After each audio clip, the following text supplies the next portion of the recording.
महाराष्ट्राला संतांची मोठी परंपरा लाभलेली आहे आणि या संतांचे अनुयायी त्यांचा भक्तगण देखील तेवढाच मोठा आहे।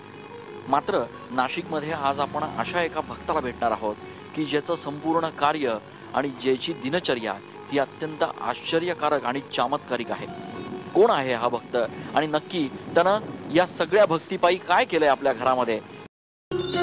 एक घर जिथे अभंग राहतात, एक घर जिथे वेद सर्वत्र दिसतात, एक घर जिथे ज्ञानोबा तुकोबांच्या ओव्या राहतात, एक घर जिथे अभंगांच्या भिंती आहेत, एक घर जिथे ओव्यांचं छत आहे। चला एका अशा घरात। महाराष्ट्राला संतांची मोठी परंपरा लाभलेली आहे आणि या संतांचे अनुयायी त्यांचा भक्तगण देखील तेवढाच मोठा आहे।